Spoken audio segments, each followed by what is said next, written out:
Well, it's interesting. I thought about this because you said you were going to ask me this question. And innovation, I've always felt, for me, it's a step-by-step thing. It doesn't happen from one day to the next. Innovation is having a vision, first of all, and then working to develop the means to realize whatever that vision is.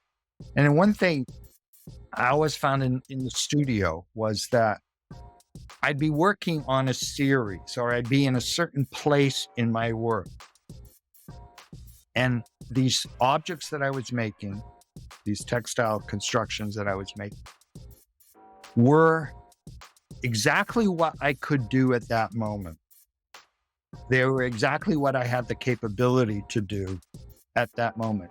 In my mind's eye, I could often see 5 years ahead of me, a kind of fuzzy or something that I wanted my work to be like or to become. But I didn't have all the knowledge I needed, all the skills I needed, all the experience I needed at the present moment. But I still could visualize vaguely in my mind's eye what I would like to get to. And I saw this happen over and over across the course of my career. As time passed and I accumulated experience and knowledge and skills, I was able to realize the something that I had envisioned 5 years before or 10 years before. And so I think there's a saying that I like, I've lived by this too, and it has something to do with innovation. This was a Haida Indian carver named Robert Davidson.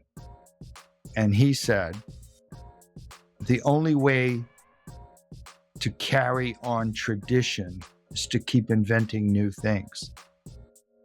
And that's really, it says you've got this foundation, whatever that tradition you come out of, whatever the tradition of your field has provided as a foundation, and you've built on that.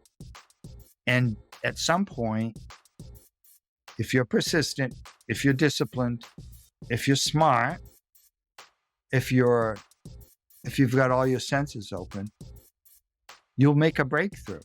And that's the innovation. Now, an interesting side to this is that when I became department chair, and you know this from your own experience, when somebody becomes department chair, it's like somebody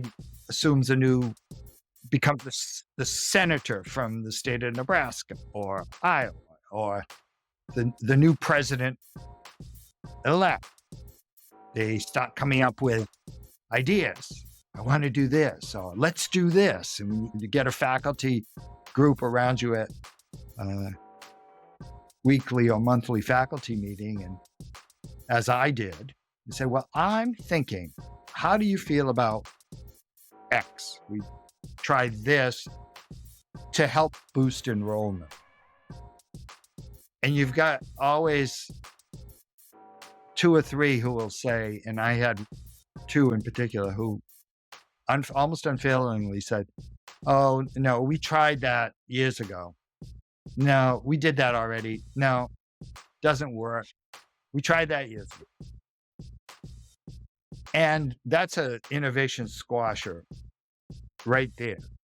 But I would persist if I thought that there was some hope that this might work in new circumstances, with new participants, with new technologies, with new tools at our disposal, and also maybe with a somewhat revised attitude. And we did have successes in some things where we built on something that had been done years before but hadn't worked out. Well, when you have a different team, you've got different players, they're gonna perform differently, and the end result is likely to be different. So I think that's what I have to say about innovation. And I don't know if it quite answers your question.